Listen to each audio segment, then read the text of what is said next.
Yo, Yo, where are you at, son? It's just a picture of you, son. Where are you at?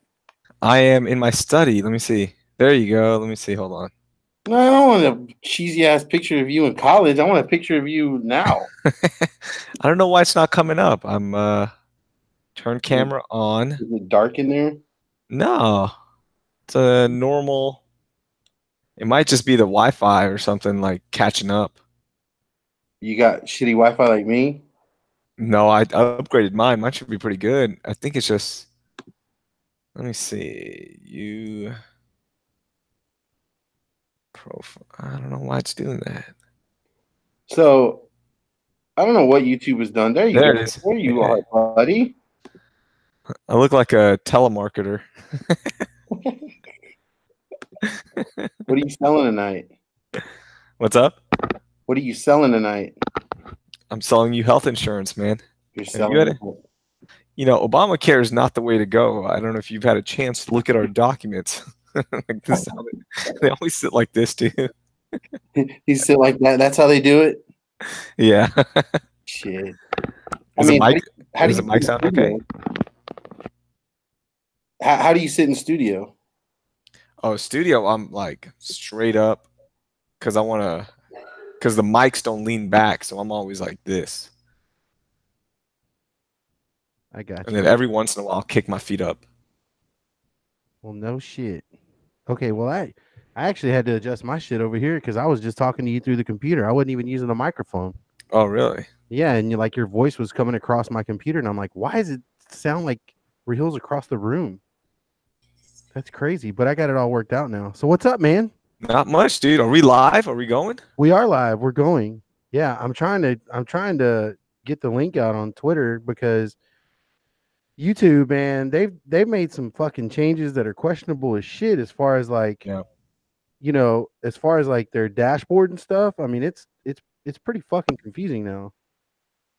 So, I mean, on top of me getting everything together, I had to search for like how to send you the invite and whatnot. And I mean, it's not user friendly anymore. Yeah, it's a weird thing. When Google Plus first launched and it was, they were obviously behind in the social media game, right? So everyone's killing them, saying we don't need another Facebook, we don't need another Twitter, we don't need anything else. But what they really did a good job with and some of the products that they still use, it's the Google Hangouts, and that eventually converted over to YouTube Live. And they complicated it for some reason because the initial Google Hangouts on Air was built for education. I don't know if you know that.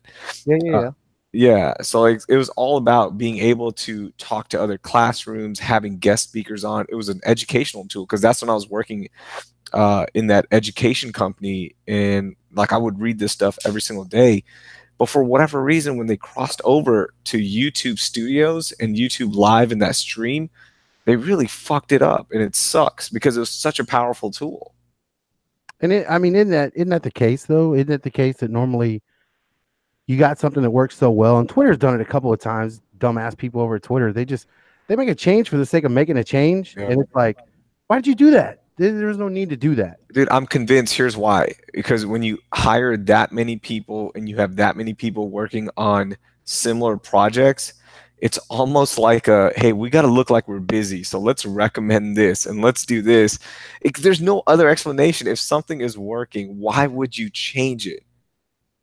Yeah, I mean, it's almost like 1560 back in the day, whenever y'all had the lineup of death, and then all of a sudden, why change it? Get rid of, Sean goes elsewhere, and then John Harris, they do what they did to John, and then you, and then Dell, and everybody. I mean, it's almost like I hate people that make change for the sake of change. I mean, it's terrible. Yeah, instead of refining the product that they have, why change it all up? Like, keep that lineup instead of bringing in another person like Tim Brando I know what. and trying to bring a national audience. And that, like, there's no reason to bring a national platform in because there's a chance that you can make more money.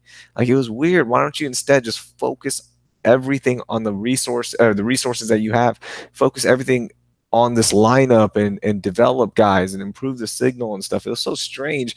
It's the same thing that happens with every company, at every job. I'm sure that happens is Like, well, okay, we're making money. We're making, $100 a day, let's just say, but we want to make 110. Well, okay, fine. How can we do that? Well, one way is to bring in a brand new product or put out a whole new platform. Well, why not just focus on the 100 that you're doing and refine that and get it up to 110? Uh, we see it in everything, man, and it's frustrating sometimes. I mean, and you spoke on it. It's like, instead of refining the product, and the industry that I'm in, I'm obviously in manufacturing. We make hydrogen peroxide and a lot of that goes on there too. Like where it's almost like they want to change an entire piece of a unit when it's working just fine. But all you have to do is make a tink here, a tink there, turn this valve a little bit, tighten these nuts up a little bit, and it'll run more efficient than what it was. But instead, I mean, they take every advantage to just redo the entire thing. And at the end of the day, it's like, dude, this sucks now.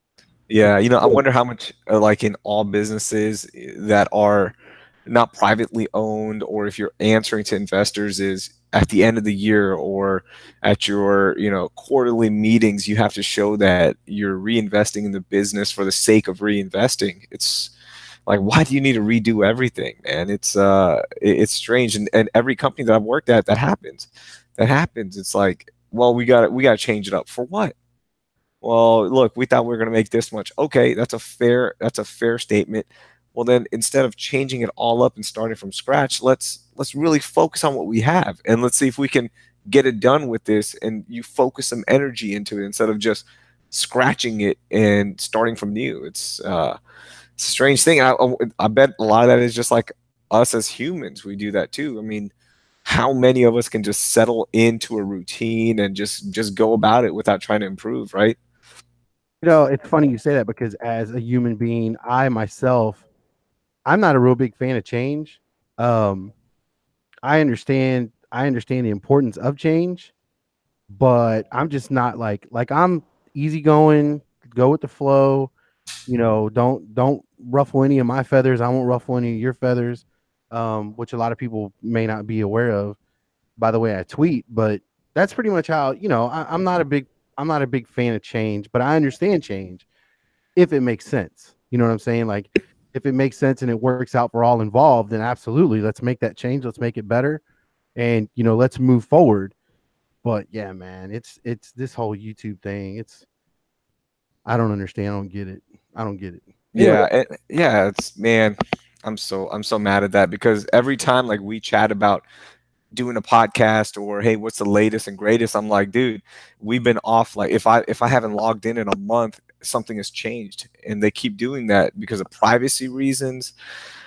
That Google Plus hack wasn't good either. That was stupid. That was ridiculous. Like they just everything got hacked, and they're like, "Oh, by the way, guys, everything got hacked. We're shut." Instead of cleaning up the bug, we're just gonna shut this whole bitch down. That's when you know your project sucked. It's when they just go, "And we're just gonna shut it down. It's all good." and you know what, man? It's funny because it happens in the plant life too, man. You walk around the plant that I work at, and there's tags and locks on certain like the end of pipes and whatnot. And you're kind of standing there like, what was this supposed to be? Oh, back in 97, not back in 97, they had this idea to do it here and do it here. They dropped 380,000 on it and the engineer quit and nobody ever picked it up. I'm like, are you serious? Y'all dropped 300 grand to get this far. And there's literally Raheel, like an 8-inch gap between one end of pipe and another. Like all you gotta do is connect those two pieces of pipe and it would have been done. Yeah, I'll do that for 150,000. I'll do half the cost. Yo, man, I'm looking at this. I was watching the Rockets earlier, and I'm looking at this. James Harden went for 50 tonight. Did he? I didn't watch the fourth quarter because I paused it. I was gonna watch it after we hung out, but he had 36 at the end of the third. So yeah, man, he's on a tear right now. And isn't it unbelievable? It's crazy. It's absolutely crazy how this guy, and I don't know why he keeps doing that. How this guy has carried this franchise for so many years now. Like I call him a tugboat. This guy's a tugboat, man. Everything he's been dealt, he plays the cards that he's been dealt.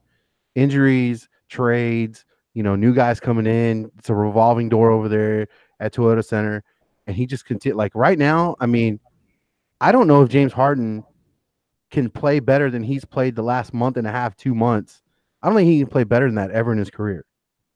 Like Yeah, the rest of the time he's played, I don't think he can ever top what he's doing right now. yeah, you're right. Like I've never seen a stretch, and I know last year was different, and when D'Antoni got here, it was different. But watching the games, just knowing body language, like it wasn't the same. This is a different James Harden. This is a moment where if they end up winning it all or getting to the finals, or if James ever wins a title, this moment will be solidified even more in NBA history because we add the title. You go back and you go, yeah, anywhere in championship. And do you remember what he did in 2018, 2019? Fuck, we did it with Kevin Garnett. Yeah. Kevin Garnett was putting up crazy numbers, but he could never win one. And then when he finally won one with the Celtics, we went back and just almost gave it a green light. Like, okay, now we can talk about these numbers that he was putting up the whole time, but they don't count because he didn't win. So like when that happens, man, it's gonna be crazy to hear the reactions of people, and me included. Look, I'm a James Harden hater. I still don't think you're gonna win one with him. It's gonna be hard, right? And I get it. It's part of like the Warriors and everything, but there's certain guys that there's just something about them. Like, hey, they're not gonna win until they join three other guys: Kevin Garnett, Ray Allen, Paul Pierce, and they need a Rajon Rondo, right? It's just that's just the NBA, and you hope that that happens, or we're gonna at the end of his career go Hall of Famer, more like Tracy McGrady, though. Yeah, absolutely. And not only that, hey man, not only that, but he enters this realm of his career playing the way that he's playing, carrying the Rockets. But then now, what's different about it is you look out east, and you're like, holy shit! Look at all these young guys coming up, like the Bucks, all those teams that I talked about 3 years ago. Going, hey, y'all need to watch out for these teams in the East because eventually it's going to catch up to the West, and it may even flip flop as far as talent goes. And now that James Harden is playing the greatest basketball that he's ever played in his life, well, now he's got to worry about guys coming in from the East every night. You're Shit, not he going to is. cakewalk through that side of the schedule anymore. Like every just about every game is going to be a fight. Yeah, you got to worry about the West too. LeBron coming on this side of the bracket, it's that's a tough out. Paul George now settling in, playing within that system and doing what he's doing, and Westbrook hasn't even played his best basketball. So it's going to be interesting to see this playoff run in the West. It's not a. I don't think it's a given that the Warriors get through, man, because somebody's playing the Rockets or Oklahoma City second round.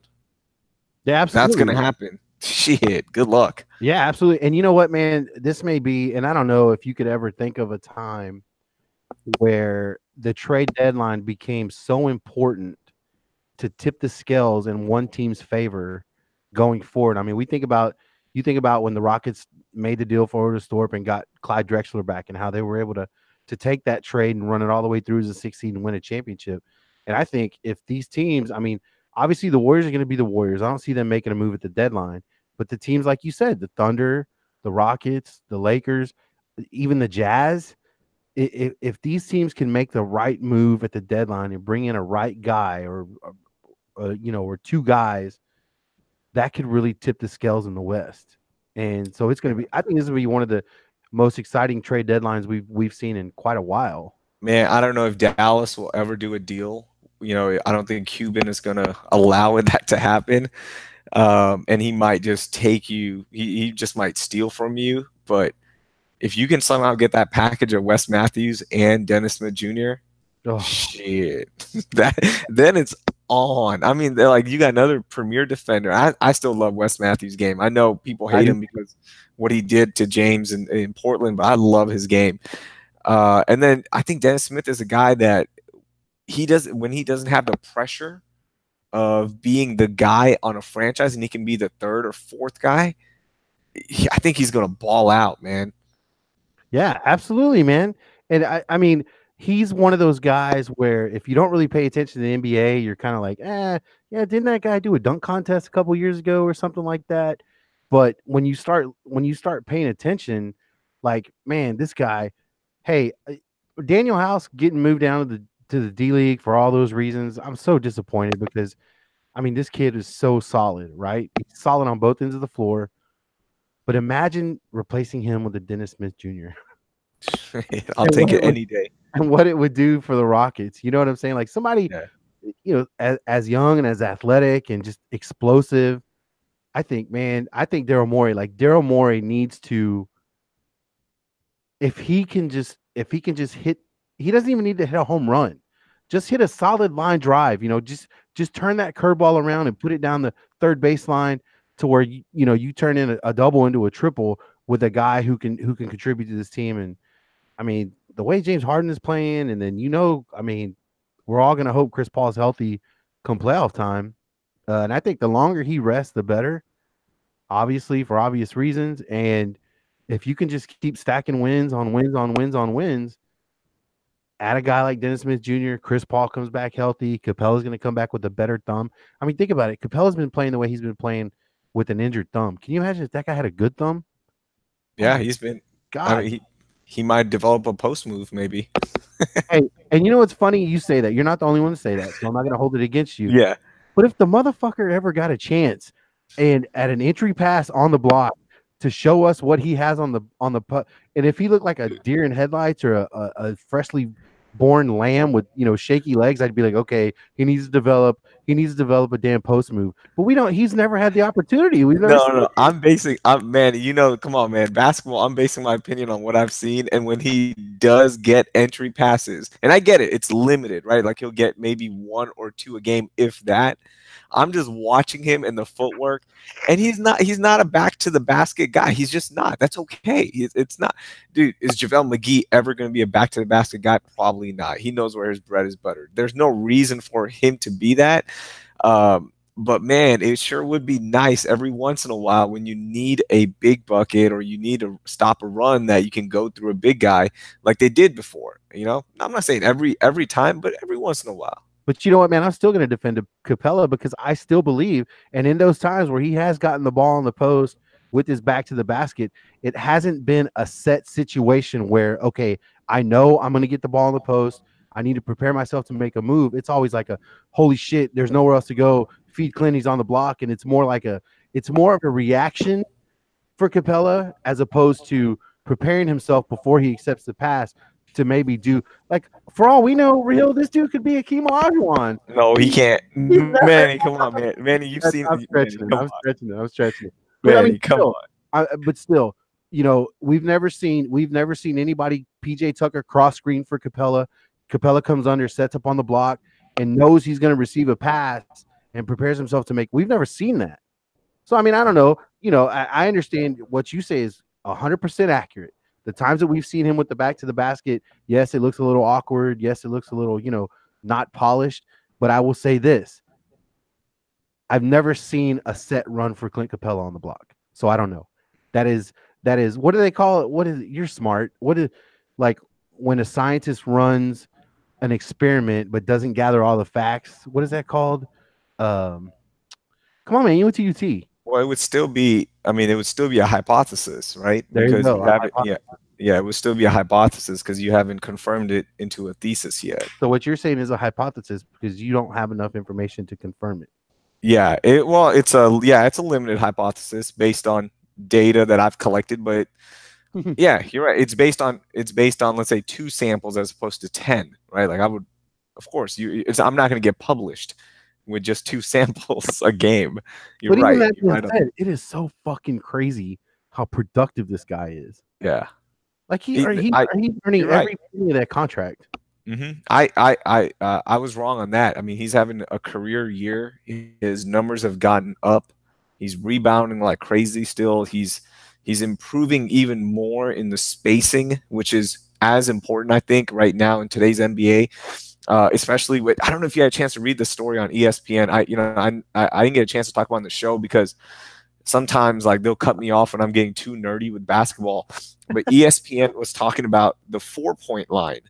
And the headline was, "Oh, could there be a 4-pointer in the NBA?" And that wasn't the story. The story, all the tweets and everything was like, "Oh, they'll never approve a 4-point line," but it was about how they would extend a 3-point line back. I think it was about 4 feet, and that would be the quote unquote 4-point line, and that's where all the offenses now start. Like, watch that. Nobody starts an offense at the 3-point line. They're starting at 29 feet away from the basket, and in that spacing, when you have that much spacing, and Clint Capella even understands that spacing even more, man, it's crazy, dude. It's so much fun to watch.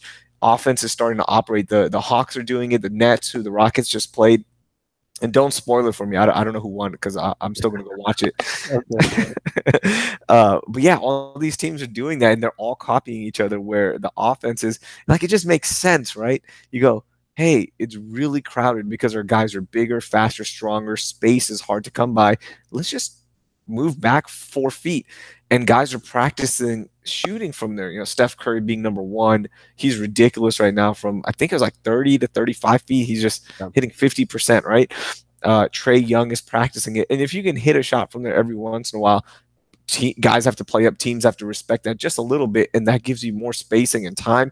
Man, I love little things like that little adjustment, and see how guys adjust within the adjustment. Capella's been killing it, man. Yeah, and I mean the worst idea the NBA ever came up with. Here's my number one. When they moved the 3-point line in, remember that? Was it for a season or it was a very short time? But they quickly realized, like you said, in terms of spacing, when they moved the 3-point line up, it was like, fuck, there's no space for anybody to do anything. Like, I mean, this is ridiculous. And it was just, I remember that being one of the most horrible seasons I've ever watched because they decided to move the damn 3-point line in. They got smart and moved it back out. But like you said, you're right. Offenses are starting their sets, like you said, 30 feet away from the basket.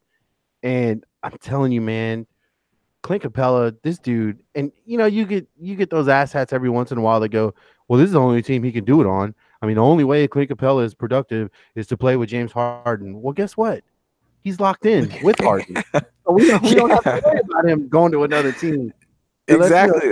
Unless Daryl Morey gets another hair up his ass and decides to trade him for an aging veteran, but I doubt that'll ever happen. But yeah, man, he's been so fantastic. And this kid, just to keep seeing him grow and grow and grow. So who, in your opinion, who are you looking for out east? Like, who are you watching out east these days? Toronto, man. I try to watch as many of their games as I can. And that's not like I'll try to maybe once every 2 weeks watch a full game of the Raptors. One, because everyone kills me for this. I've been a Raptors fan since Kyle Lowry got there. Like, I love his game. I love everything he does, and I'm a big DeMar DeRozan fan. I thought he was going to be the next Kobe. Like, not even close. I thought he was the guy. All the tangibles, mid-range game, I thought he was going to be Kobe.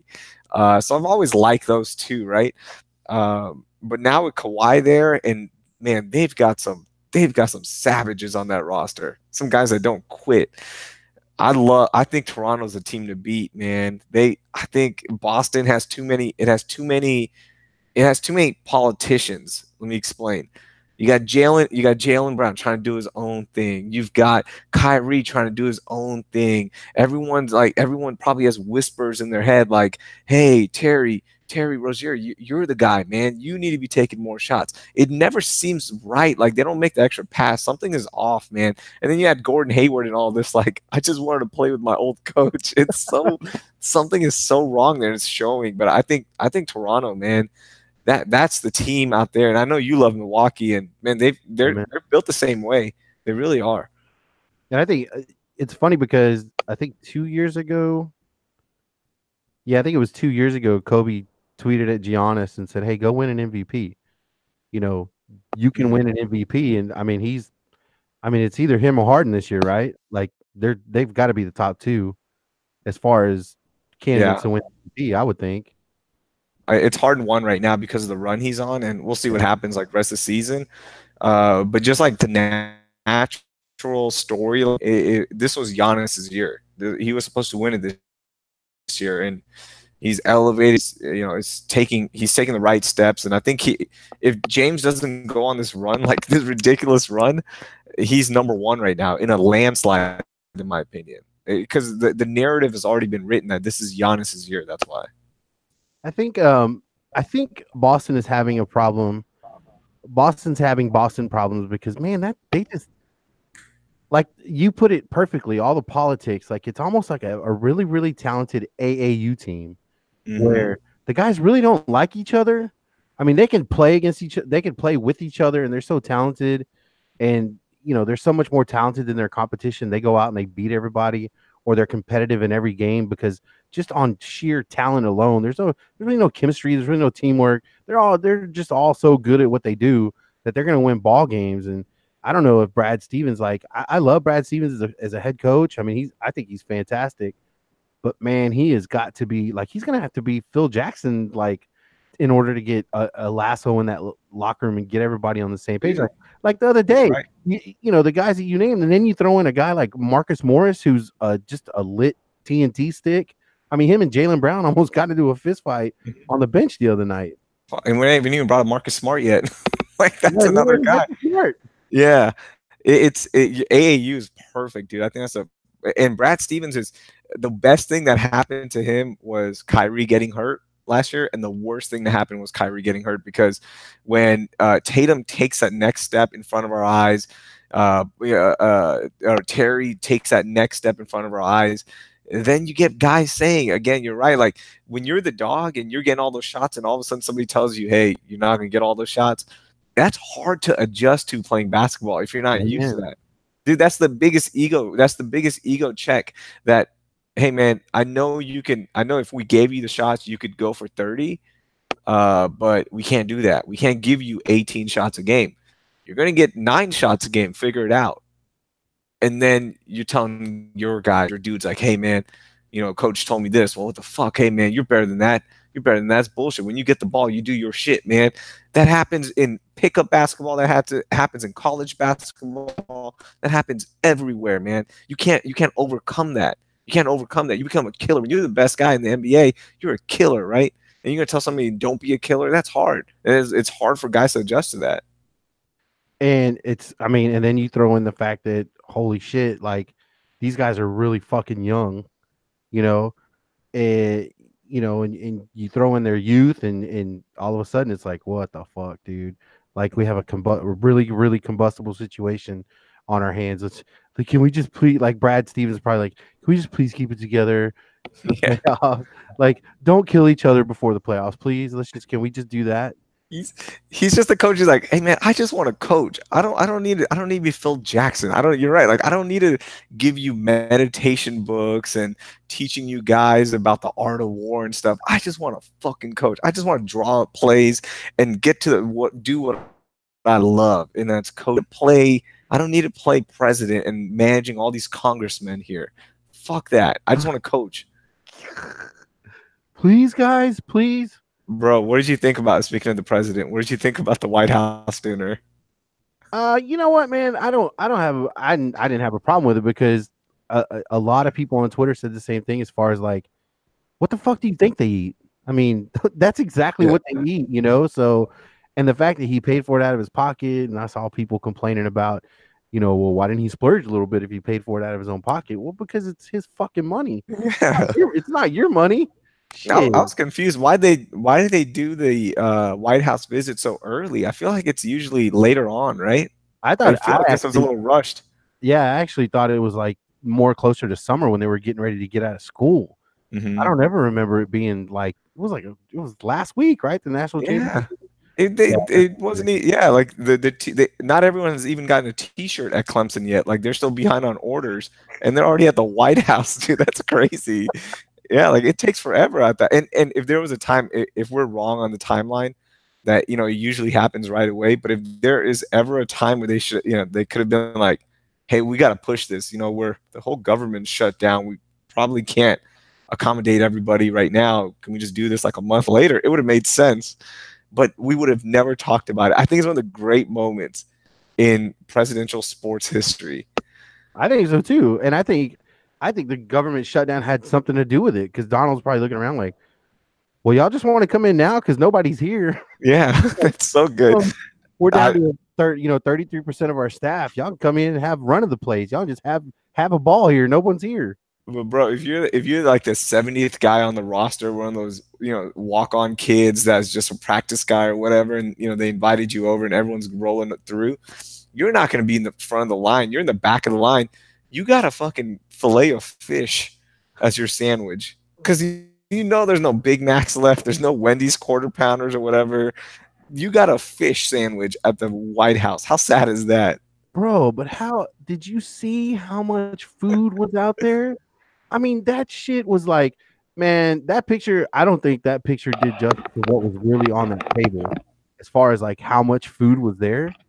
I don't I believe. would have loved to. I don't fucking believe for one bit somebody had to settle for a fish fillet. What's your no? Somebody had to, man. You know how many guys come to that? It's not just the 50 guys that were on the championship roster. I think they invite everybody. I don't know, man. That's a that's a good. And then and then you've got staff, coaches, trainers. Yeah. There had to have been up to 150 to 200 people there, I think. Come on, man. You didn't think Somebody got a fillet of fish, bro. somebody got cold tartar sauce and fish in the White House. oh soggy? Oh, that's terrible. Oh man, I love it. I Man, love it. the only thing I buy from McDonald's now is a McGriddle, and the only time I get that is when Jenna's with me because she likes them. What's your fast food like? Everyone's been doing this. Their fast food Hall of Fame or like the perfect order. You can pick. You can go multiple locations. I like doing it like at one location. Like, let's go McDonald's first. What's your order?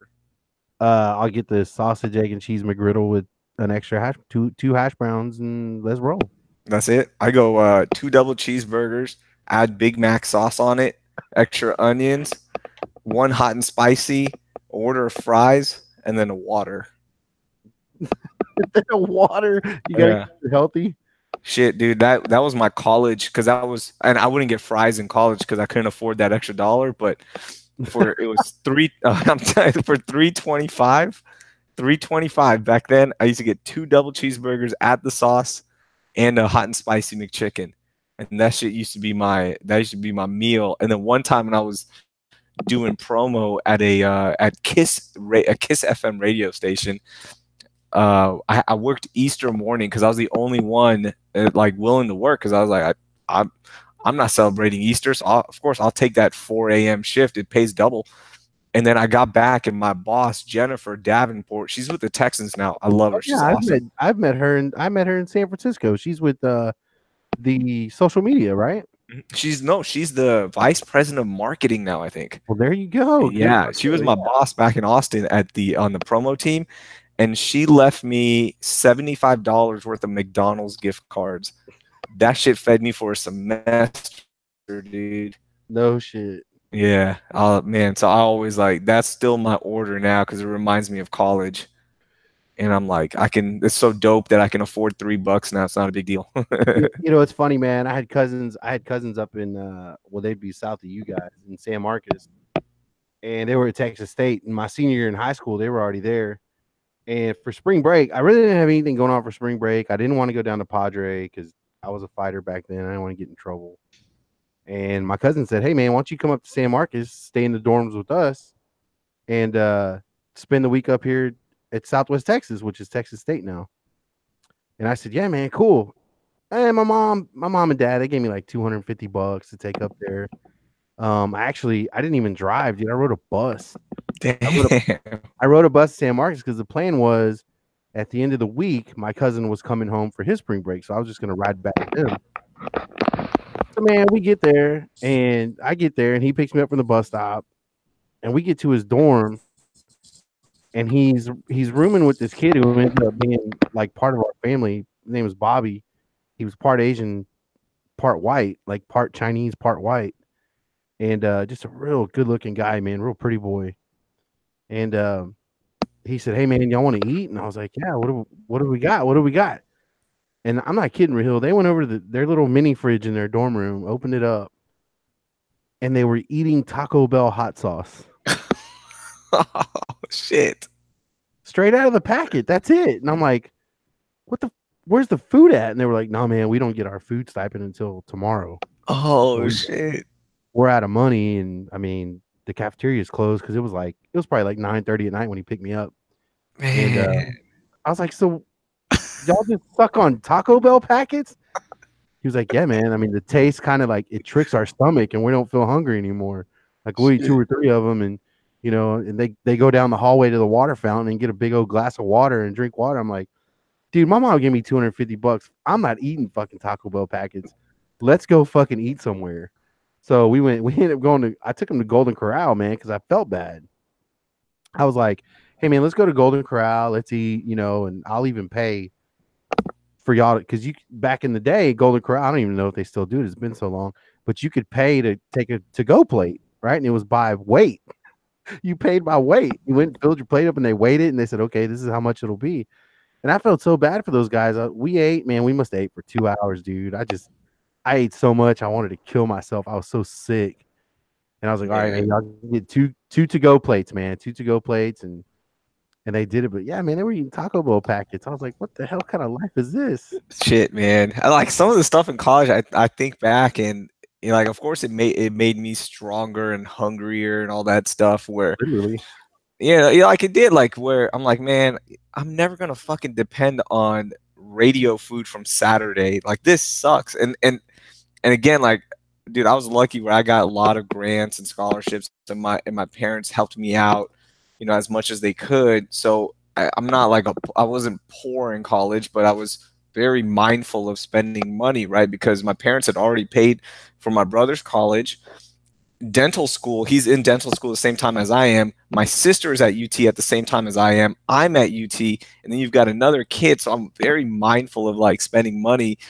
And dude, I would work Saturday remotes in Austin, and we would get Rudy's sandwiches.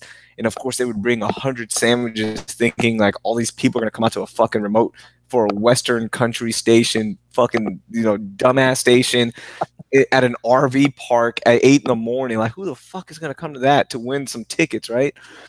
And they would have 50, 60 sandwiches just left over, and they would say, "Take as many as you want." And I said, okay, I'm gonna take 10 of these, and I'm gonna eat them all week long. Like, And you get through the 10 by like Tuesday, and you're like, fuck, I should have taken 20. Damn it. and I remember those days, man. I was like, man, one day I'm just gonna be able to buy this, and I'm gonna love that. And now that I'm able to buy it, I'm like, I can't eat this. It's too unhealthy, man. So it sucks. You can never enjoy that, the fruits of your labor, especially like little things like that. I spent 2 years at Lamar University out in Beaumont, and my mom was like, and my dad too. I mean, they would just never ever let me go without eating a meal, at least one meal a day. So I never really experienced that type of deal because I mean, hell, if I needed money, I'd call my mom and say, "Yo, I need some money. I'm out of money." Well, you got to eat, so we're gonna send you some more money. I mean, they get pissed off at me, but they were never gonna let me go. Like they were never gonna let me experience that part of college where you're scrounging up change for a fucking Big Mac. So I never had to experience that. I always had food, and that's what I said when I got to San Marcos. I was tripping out, man. Yeah. They were like, man, look, it's. I mean, we don't, our food stipend, our food money comes twice a month. And usually on day 13 and 14, we're struggling. We're struggling. And I'm like, and I mean, to top it off, I had an older cousin that graduated from Southwest. At the time, she was working for Governor Bush, right? Mm-hmm. And she lived in New Braunfels. And I'm like, what are you doing? Leticia works like 35 minutes down the road. If you're that hungry, you don't have anything to eat, just go see her. Yeah. Go make something to eat. What are y'all doing? So it was funny, man. It was, I mean, college was a trip, man. It really was a trip. Yeah. I would drive an hour to go see my grandma in San Antonio. My uncle, it was like my second dad.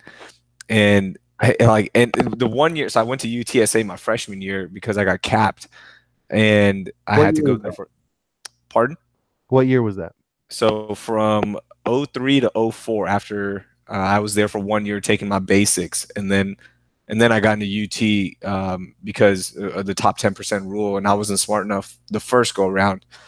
But when I was in San Antonio, dude, every weekend I was at my uncle's house, and I would eat, do my laundry, of course, and then get the fuck back to my dorm and just live that life. But even in Austin, I would go there at least once a month to go eat, man.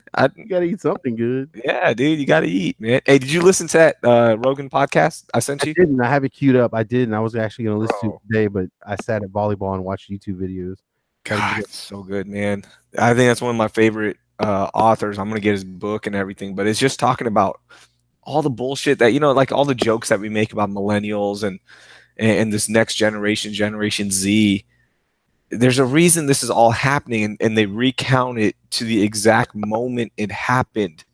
And then they'll go back and look at suicide rates amongst teenage girls and what the fuck is happening. And it's so wild, dude. It's one of the best episodes he's done. And Really? frankly, it was the author that was really good. Like Joe stayed out of the way and just let the dude talk, and it was really good. I'm getting his name right now because I forgot it already. But it is episode 1221, Jonathan Haidt, Haidt. I think that's how you say his last name. But I highly recommend that, man. It explains a lot of things, all the jokes that we make, and about millennials and shit. But it's really good. Joe Rogan has come so far.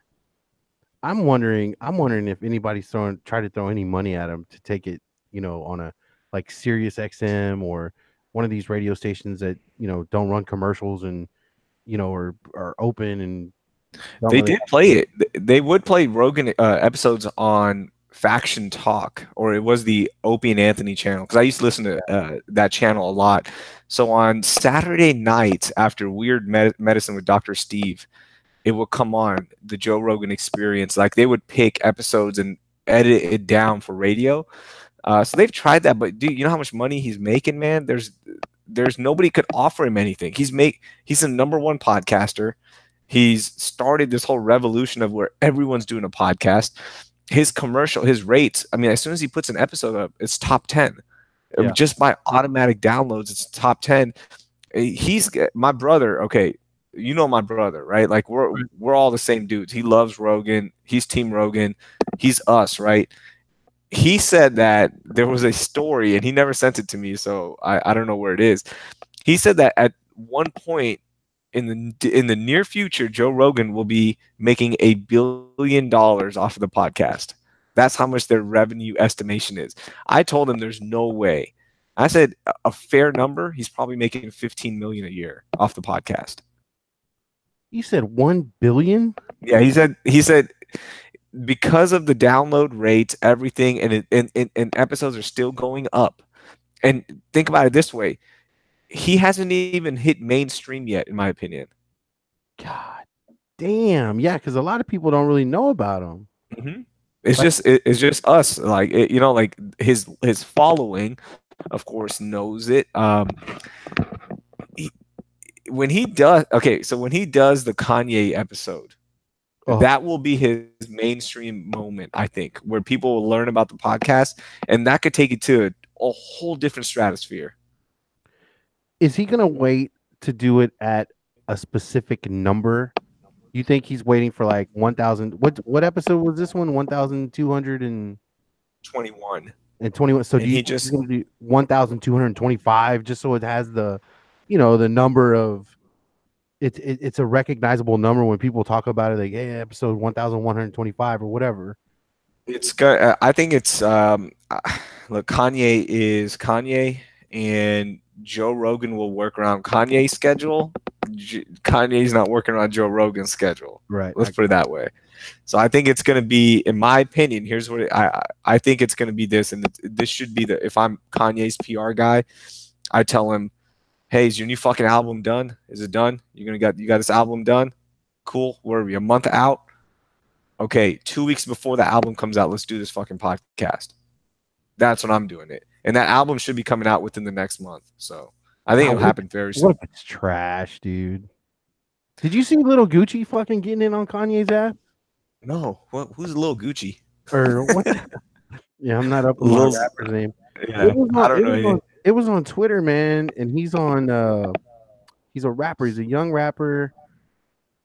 God, let me see if I can find it. But he was talking. Yeah, find it. He was on what's that show in the morning? Breakfast Club. He was on the Breakfast Club. There you go. Let me see. Maybe if I search Breakfast Club, it'll come up. Hey Jamie, can you pull that up, Jamie? Yeah. Hey Jamie. Hey Jamie, that's my new favorite meme. On every Rogan tweet, you gotta. This is my new Twitter thing. Click on anything he tweets, and there's just a bunch of fans that go, "Hey Jamie, can you put that on the screen real quick?" quickly. Like, hey, James turned into this whole meme. It's so fucking hilarious. So okay, so it was Soldier Boy, right? Soldier Boy Okay. was on the Breakfast Club, and this dude is like, he's going off on Kanye, man, telling him he's a joke. That kid, the rappers, Soldier Boy's age, be looking at Kanye like, man, this guy's a clown. He supports Trump. He's a, I mean, he went off, man. And it's, if you search the Breakfast Club on Twitter, it actually has the video. It doesn't have the short one. Oh yeah, it does. Will I get in trouble if I play it? Real? What do you think? Are you gonna put it up on YouTube? Well, I If don't this know. episode lives on YouTube, you might get in trouble. But if it's just a podcast, no, nobody's gonna do shit. Huh. I don't know if this is even it. Let me see. He's talking about his comeback there. I mean, just look it up, man, because it's Yeah. what he was saying So was was the like, Trump holy stuff? shit. Was it the Trump stuff that it had to be? Like that's what made the entire culture turn on Kanye.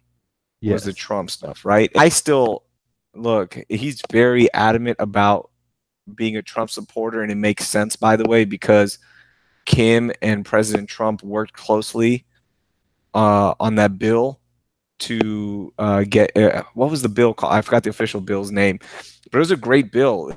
It did a lot of good work, and Kim worked very closely with President Trump.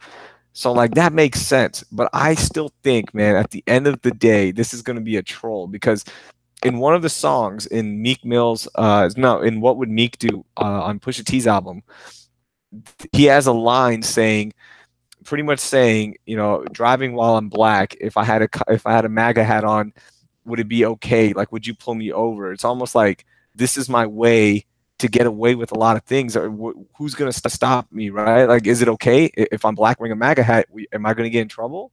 Am I gonna get in trouble by a cop, or am I gonna get in trouble by Fox News or whatever? And he's proven a point, man. Michael Berry is a Kanye fan now because of the MAGA hat. Oh shit. Are you serious? Yeah, Come on, man. Just because he wears a hat? because he wears a hat. Because he wears a hat. And that's like Kanye proving a point that I just put on this fucking hat and people are gonna love me. The people that don't care about me are gonna love me, and I'm gonna get away with shit with them. I don't know, man. Because I mean, a lot of times I felt like Kanye was doing it for the publicity. Like, oh, he's just doing this shit for the publicity. But the dude is fucking bipolar. Like, has that been established? Is that Oh yeah. documented? His last album was about that, about him being bipolar. Okay, good. As long as it's out there. I don't know, man. He's just to me, he's weird. I like it. I like some of his music. Don't get me wrong, but it was yeah, man. Soldier Boy went in on his ass talking about, it's not a game. Like, he thinks Kanye's approaching all this as a game and just using it for clout and all of that. And he's like, dude, people in the black community, they're not really getting down with this. But that's what I think. Like Soldier Boy, all these guys, me, you. I think what we don't understand is Kanye doesn't care. Yeah, He doesn't. He's in his own world. And why He's would you? I mean, yeah. if you got to go home to Kim Kardashian every night, I would kill myself. You would kill yourself? I would fucking run away, dude. Have you watched an episode of that trash? I did a long time ago, man. Bro, but it doesn't take away the fact that she's so fucking fine. No, you can be fine. You can be great. I mean, that you're beautiful and you're attracted to her, but at some point when you're just like talking to her for the 10th straight day and nothing is making sense and she's just talking the way they do, and then her family's there and they're just all a bunch of fucking losers, man. Like, it's so hard to watch. And they're smart businessmen, incredibly genius at business, incredible, man. Like, they turned a reality show. A lot of people at the time got reality shows. A bunch of people got reality shows. Fucking Jay Cutler's wife is still doing reality shows. She started as a reality star and hasn't turned it into a franchise, hasn't turned into a business like Kim has. Everybody had a reality show, but they took it to the next level. They figured it out, man. They figured that shit out. And they were one of them is worth $1 billion. Yeah. And that's the younger sister, right? Mm-hmm. That shit's brilliant. But that doesn't make them any less dumb than any dumbass we run into every single day. It doesn't. Like, you're great at business, but if I tried talking to you for 10 minutes, I'm out. Hard pass. So I can't do it. so you think anyone in the Kardashian clan is incapable of having just a normal civilian conversation? Yes. Wow, really? I would bet my life on it. I think the only normal conversationist will be Caitlyn Jenner, because at the time when Caitlyn was Bruce, that was the most normal person He in would. the way they talked, and they had some he had some self-conscious about him. Like he's like, okay, you guys are dumb. This makes no. Do you guys understand what you're talking about? Like he would tell them like you're being ridiculous right now. He had some awareness about it. The rest of them have no awareness. Man, I stopped. I mean, obviously, we started watching it. Angel and I are pretty early in our relationship, and I had to stop watching it. I couldn't watch it. She still watches it to this day. I don't understand why, but uh, I had to stop watching it, man, because I was just so convinced. Like when I found out the tow truck reality show, Repo Guys, whatever it was, Yeah, the when I karate scene. when I found out that shit was scripted, and and the way I found out, okay, the way I found out was the one episode where the dude, where the big bald headed guy, like the muscular guy, goes to pick up a vehicle and somebody steps to him and he slaps this just fake ass jujitsu move on this guy. And you can tell the guy just let him do it right. Like, ah. I was like, this can't be fucking real. This can't be real. So I started researching it. Sure enough, man. No, that was the best. That the jujitsu move, the karate guy. That was the worst thing ever. It's so bad. But man, that's LA, man. When you go out there, you've been there. It's everyone's just trying to get famous, man. That shit's weird, dude. And man, look, I'll be honest with you. I want to become famous one day, right? I want people to recognize me. I want people in my community and other communities, especially in minority communities. Hopefully one day they're like, oh shit, I could do that one day. That's pretty cool, man. That's awesome that he looks like me or he talks like me or he has a name like mine and he's doing it. I want to become famous one day. But that fame, man, that's a fucking addicting monster, and it'll make you do some weird shit. And I can't even imagine the levels of mind games it plays, man. Oof. Shit, I mean, like I can talk about it a little bit, but when I left radio, that kind of sucked, man. When you couldn't get shit and you couldn't just text somebody and be like, "Hey, yeah, I'm on the radio," or get a business meeting because I'm on the radio. Right. That shit sucked, man. But you take it amplified to the next level. Like, I was watching Survivor. Like we watched it this year because Houston MMA fighter B Win was on it, and B is awesome. She's great, and she got eliminated pretty early, but we still stuck with the show. Like these guys are on network television, right? They've hit the pinnacle. They'll never be more famous than this. What? And they have to go back to their normal life? Man, that's why so many of these reality stars, man, like they try to keep hanging on. They do something. They'll put out goofy shit online just to get that one last pop. Man, I can't even imagine how hard that is. Like I wonder their excitement when they become a meme. Right? Like Mhm. I've been wanting to watch that show on Netflix, American Meme, because I just want to know really what it's about. I haven't watched it, but I want to. Like the net guys, the two net guys, the big net guy and the skinny net guy. Have you Yeah. seen that one? Oh. Dude, Like, have you seen like it was funny for their 15 minutes. It was funny. They did the collaboration. That shit was funny. The song was pretty funny. You're like, oh look, it's wide neck and long neck. Have you seen the recent one, man, where long neck is like they're just doing bad comedy sketches now? It's so sad. and people are gonna continue to watch, man. Yeah, People are man. gonna continue to watch that shit. They're gonna push that shit, and we see it every day on Twitter. Like, why did y'all make this dude famous? Why did y'all make this chick famous? This is like the best example of all of this is that fucking Bad Baby chick. Oh my god, dude. This dude at work. Luckily he found another job and he left. He's no longer there. But this fucking dude would play her music all night. Ironically, or it for real play it. Like, I don't know. I never could tell if he was like serious about it or if he was just like, hey, I'm gonna piss. I'm gonna try to piss these guys off. You know what I'm saying? Yeah. I don't know, man. But he would play it and play it and play it. And I'm like, dude, if you don't fucking turn that off, I'm gonna throw your phone into the fire pond. I don't give a shit. Yeah. And that's just that, man. Like once you get a taste of it, you want more, man. It's like anything good, right? Anything good, you want more of it, but it never stops. It never fucking stops. Like, okay, Matthew McConaughey is like he's popular, famous, whatever, right? There's somebody more famous than him.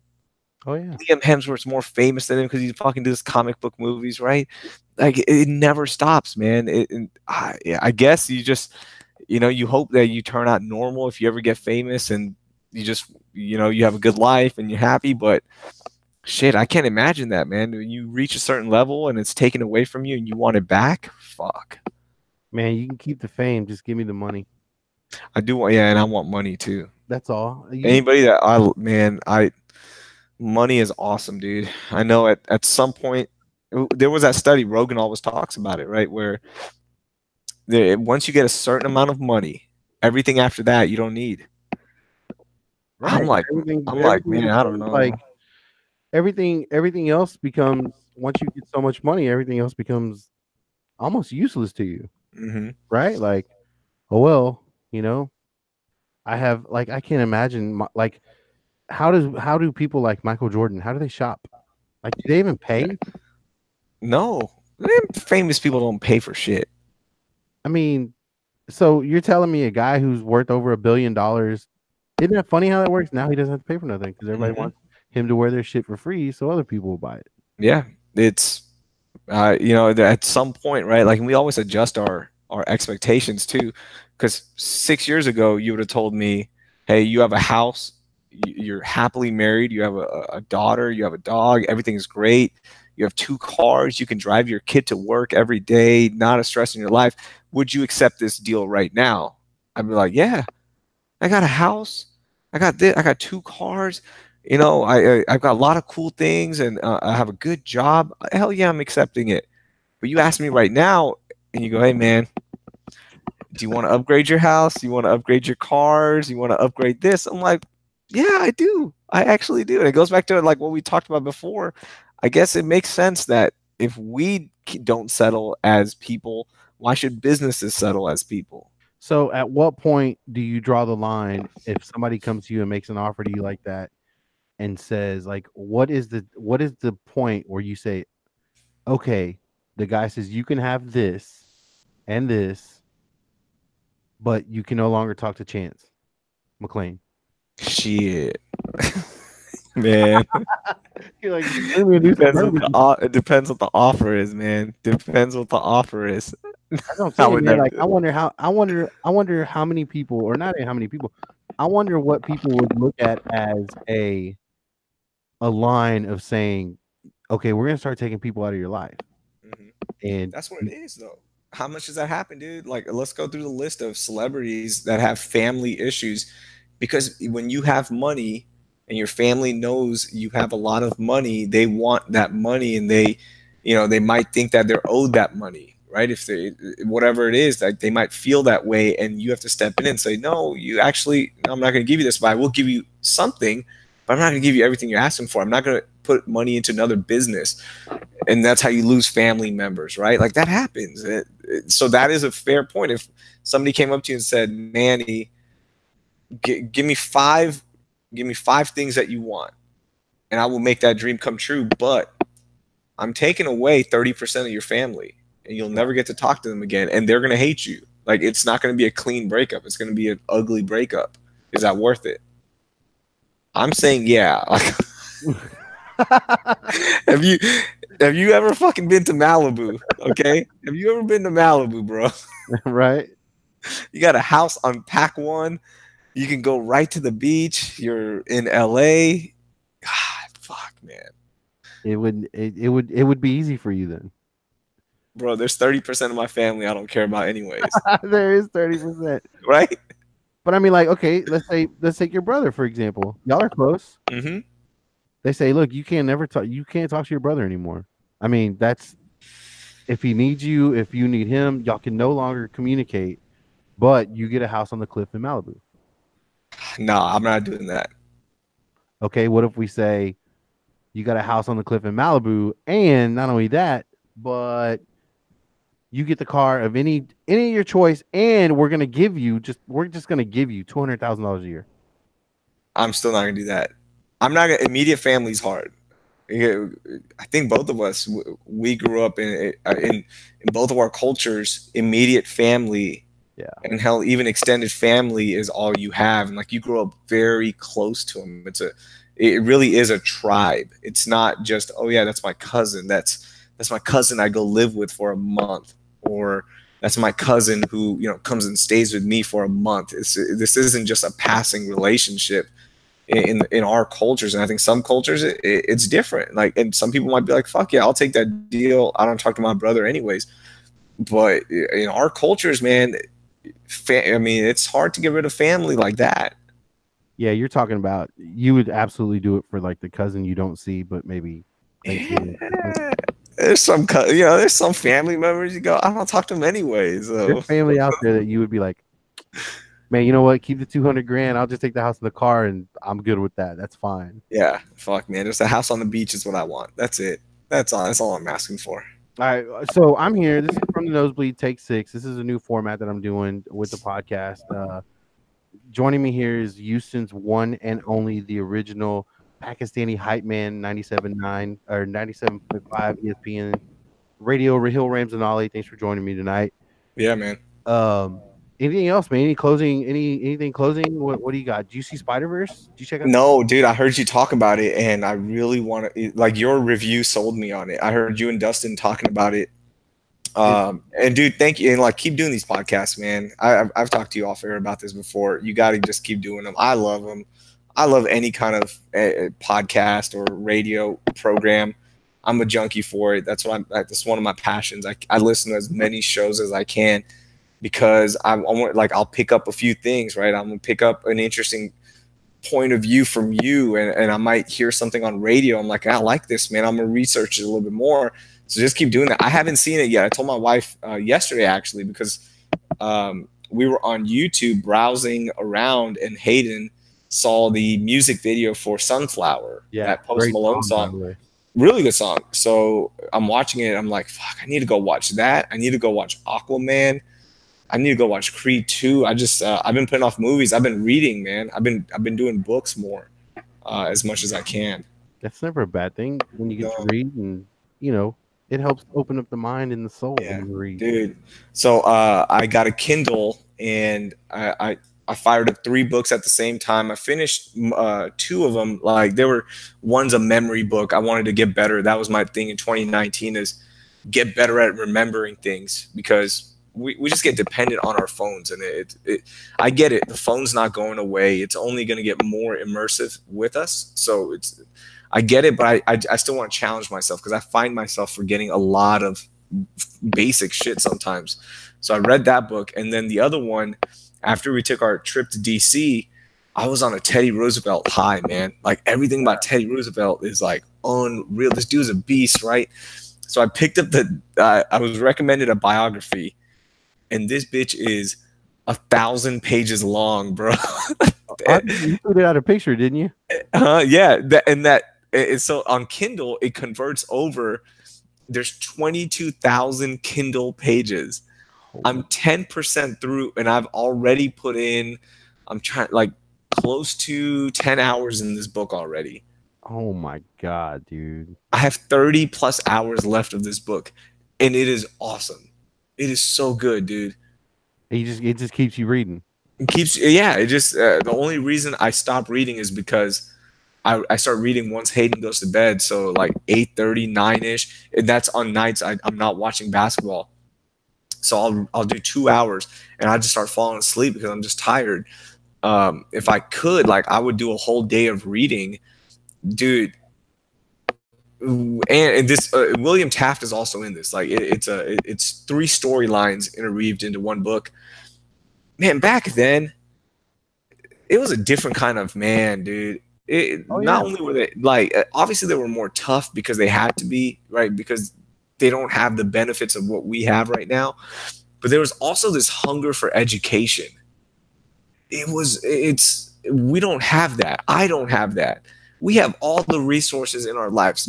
We have way more resources than Teddy and Will, right? Like, all these guys. And we're not taking full advantage of it. We're not. Like, these guys would live for education and they're trying to learn about random ass shit.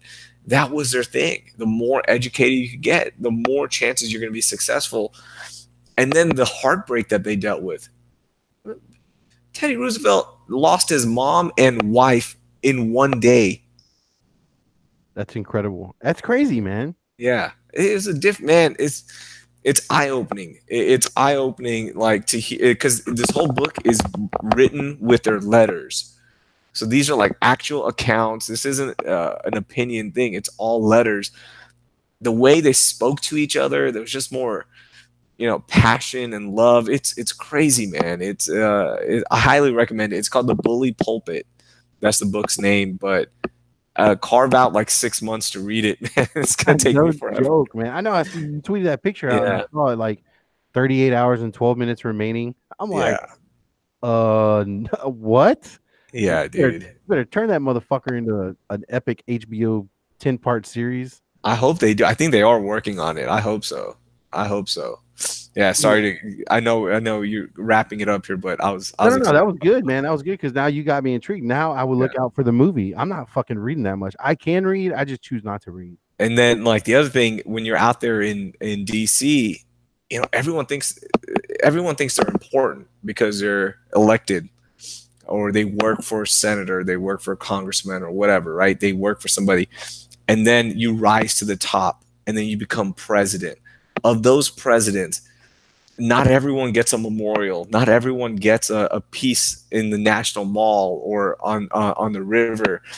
That is like the other thing. I was like, God, that must have sucked. If you became president and you didn't get something like FDR. Like FDR's memorial is fucking awesome. Great quotes on there. It takes like 15 minutes just to walk end to end. And then there's some other presidents like, oh, I just got a tree, man. That kind of sucks. Like, it's yeah.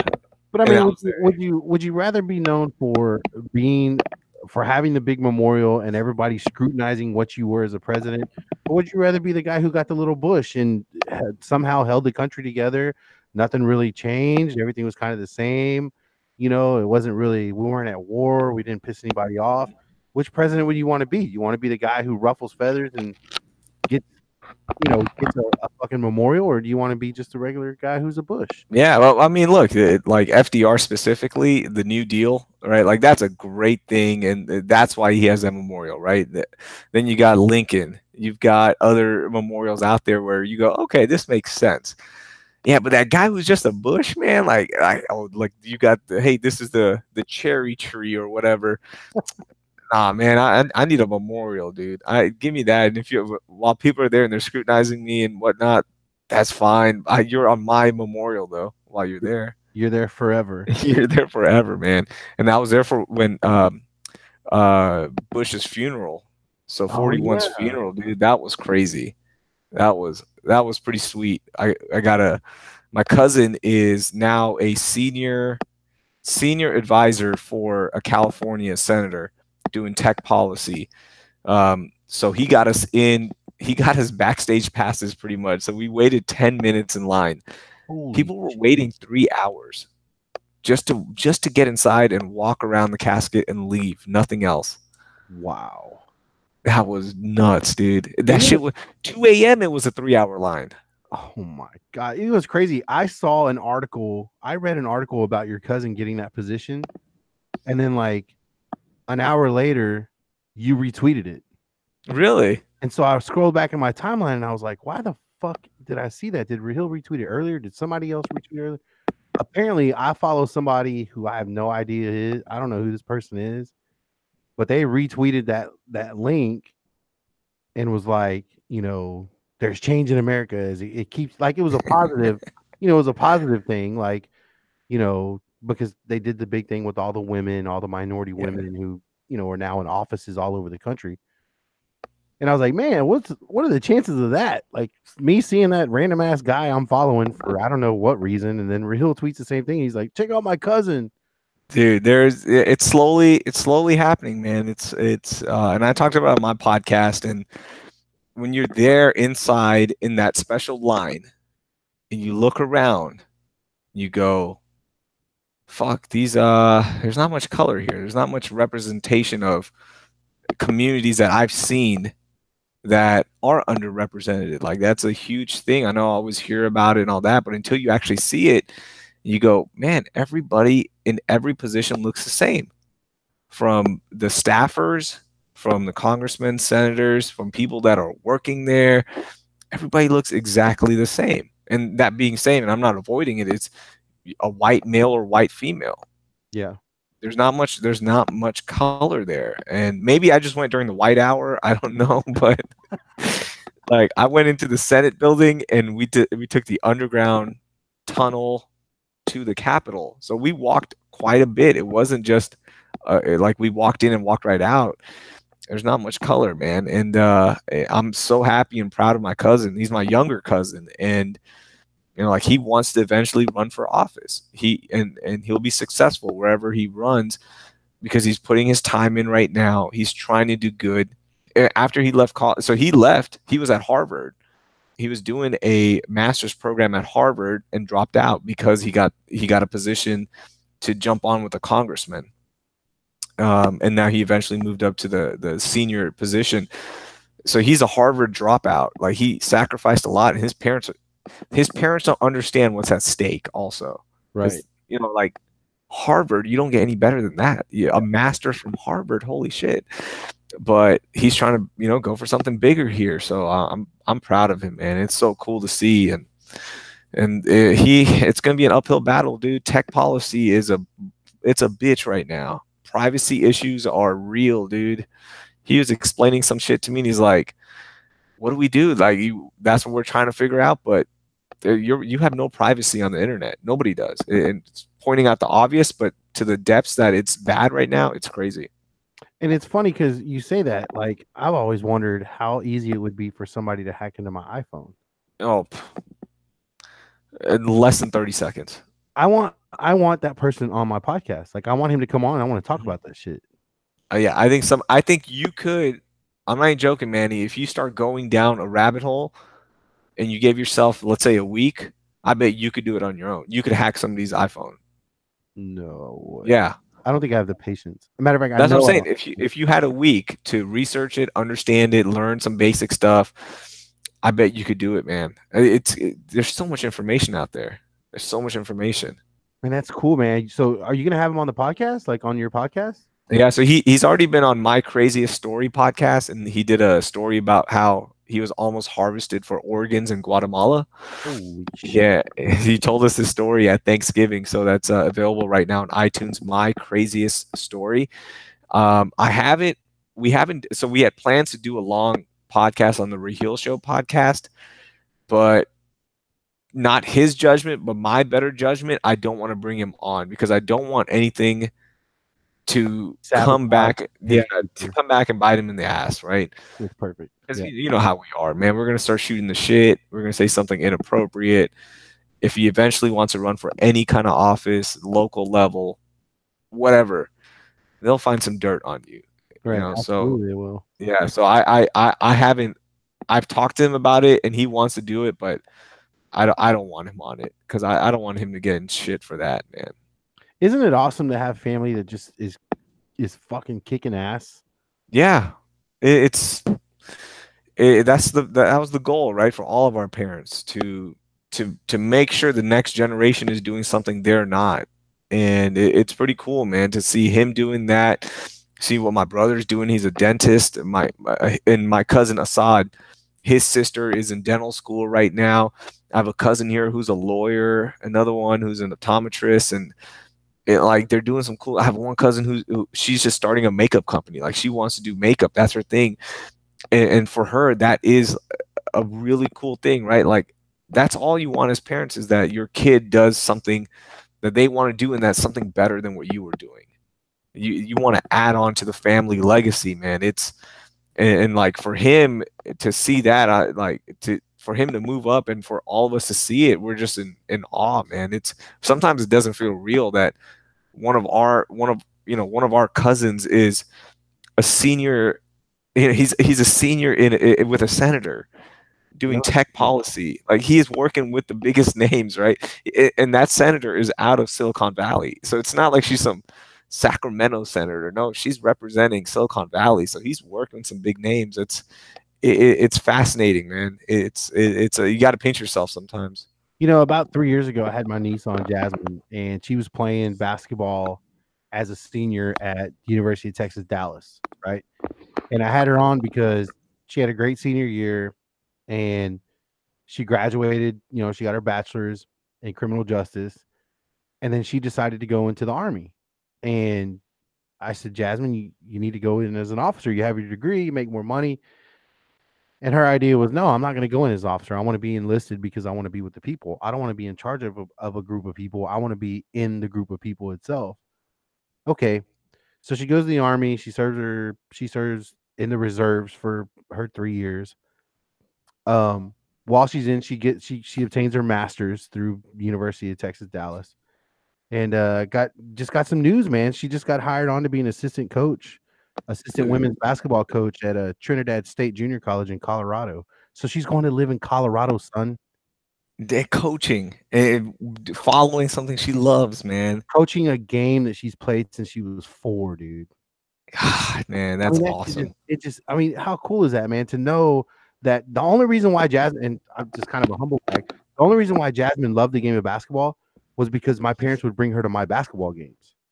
All through junior high and all through high school, she was at every single one of my games that my parents went to because, you know, they would just pick her up and go, hey, let's go watch, you know, little Manuel play. And to see her fall in love with it, to see her follow her dream. I mean, she went to South Houston. They were okay. They weren't really that good, but she stuck with it, you know, and just to see her now, she's going to be a coach at a junior college in Colorado. Like, that's how dreams start, man. This is like her foot in the, like, not only is her foot in the door, like she's standing in the doorway. Man, and just imagine, man, how many people she's gonna inspire now. You know, how many lives she's gonna touch that they'll remember her, like they'll remember Coach. That's, man, coaching is, God, that's awesome, dude. That she's following, like she gets to do something within a field or a hobby or a passion that she's excited about. That's, I mean, you can't beat that. And you know what's also great, man? The fact that she's worked at Hibbert Sports. Mm-hmm. Hibbert Sports, yeah. I mean, she's worked there for like the entire duration of her college. Like she's good for her. You know, she was on scholarship, obviously, but just keeping that job, keeping that part-time job and keeping that responsibility, you know, it's I mean, it's paid off for her, man. It's cool, man. Yeah.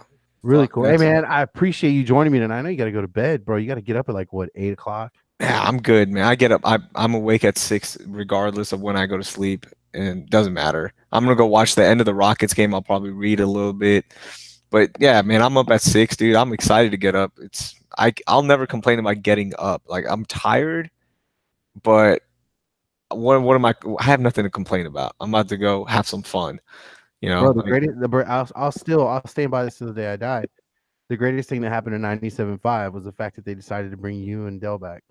Thanks, man. I hope more people see that at the station. That'd be great.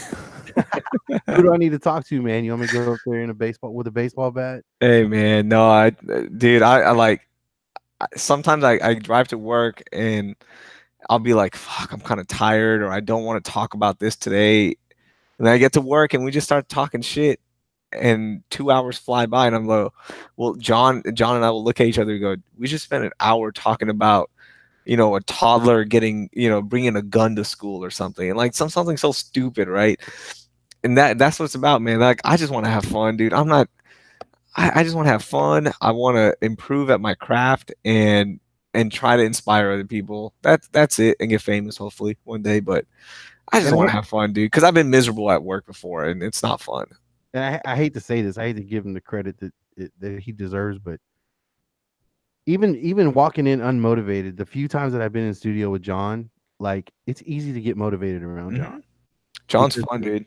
Yeah, his personality and his humor and just, you know, it's so infectious. You know what I'm saying? Like, you can just hear it in the radio, like, but he's such a dick sometimes. Oh yeah, like that happens, man. You know, some people, everyone's gonna be a dick sometimes. We all are. It's impossible. Like on a scientific level, you can't be happy all the time. Like it's just it's impossible scientifically. Like your system has to turn down just a little bit, regroup, and all that. Yeah, everyone has their moments, man. But 99% of the times, you're cool, man. It's John. John will set you up. John's gonna have fun with you. Yep. You know, like I think we've gone into one dispute on air that bled off air, and that was and the other thing I've learned, man, is when you work with a bunch of guys that everyone has an ego. We all have egos. It's okay to accept blame. You can be wrong.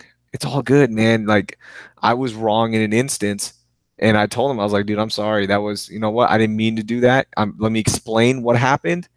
I'm gonna explain my side, and I'm still wrong. I'm telling you, I'm wrong. But I want you to know the reasoning behind it because I don't want you to think I have some kind of ill will towards you or anything like that. Like it was coming out of hate or anything like that.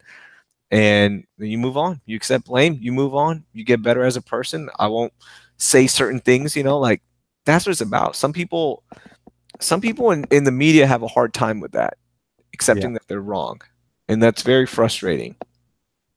I like to laugh at myself when I'm wrong. Yeah, Like, you just go, "Hey, I'm wrong. What's the worst thing what's the worst thing that's gonna happen?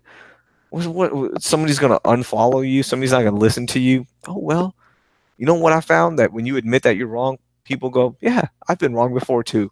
and they can't fuck with you. Yeah, that's it. You just admit that you're wrong. Like people will double down on their on things that they're wrong about and still try to figure out ways to show that they're right. Just go, I'm wrong. I was wrong. And then when you're right about stuff, don't be a dick about it. That's the other thing. Right. I hate that shit. I'll do it sometimes and I catch myself. I'm like, yeah, that was stupid. Because more than likely you're going to be wrong on future stuff. So, Well, side note. doing the podcast with Dell and you being our very first ever guest, and then just being cool enough to do the 100th episode and all of that good stuff, and then coming on tonight, like it really is cool. And for people out there who wonder, who don't really get a behind the scenes look into radio, which I don't know how they wouldn't do that now. There's so much access. Mm-hmm. Like the big personalities you hear in Raheel and Dell and John and Lance, yes, their personalities are big on the radio. They're coming across, in the morning. They get your day going. Dude, these are some of the coolest cats I've ever met. Like seriously, like they're just like Raheel just said. They're just like me. They're just like you. They're just like everybody else. They're just cool guys looking to have fun, doing what they love to do, talking about things that they love. And it's, I'm sure Raheel will tell you. Raheel said it on the air. You ever see Raheel out in public? Go up and say hello to him. He wants to meet listeners. Well, yeah, man. Fuck. I'll take a picture. I'll be the one offering to take a picture with you because I want you to tweet it out so it looks like I'm more famous than I am. But no, I love that, man. Like, come say hi to me. That I'm not. Look, man. I'm not a professional athlete. There's no reason that I'm better than you. Why? Because I went to journalism school. I'm not even doing what I went to school for. I'm not even practicing journalism. So it's just I got lucky.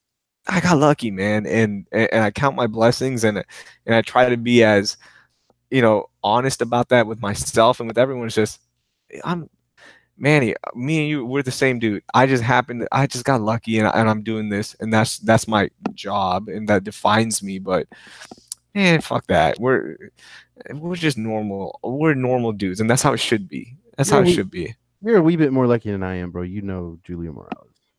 Yo, Julia is the That, best, man. that puts you up a level. Hey, Julia man, is the best, dude. go get some sleep, man. I can't wait to hear you in the morning. All right, brother. Thank you for having me on, man. I appreciate it. Raheel, you just Google Raheel Ramzanali and look up all his podcasts and what he does for. So was it SportsMap, right? SportsMap.com. And I mean, just follow the man's work. He's putting in work. He grinds. Like, even though it's fun to him, he probably don't even consider it work. He's doing a lot of different things out there. So go check him out. Hey, man, I appreciate you joining us.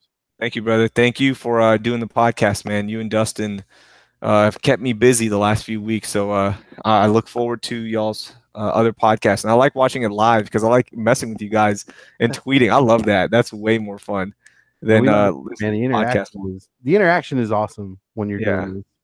brother. Thanks, man. Have a good night. Hey, not a problem, man. Check you later. All right, see you. That was Raheel Ramzanali, 97.5 ESPN radio here in Houston, Texas. Get the ESPN at 97.5 ESPN app. You can listen to those guys all day, whether you're in Houston or not. It's a great show. They talk about all kinds of things. Yes, it's more about Houston, but they talk around. We got some talent here in the city of Houston on that radio station that just isn't zeroed in on Houston together. So this is from the Nosebleeds. Take 6. Hopefully we'll see you all again. Thanks for joining. Thanks for everybody joining us. Appreciate it.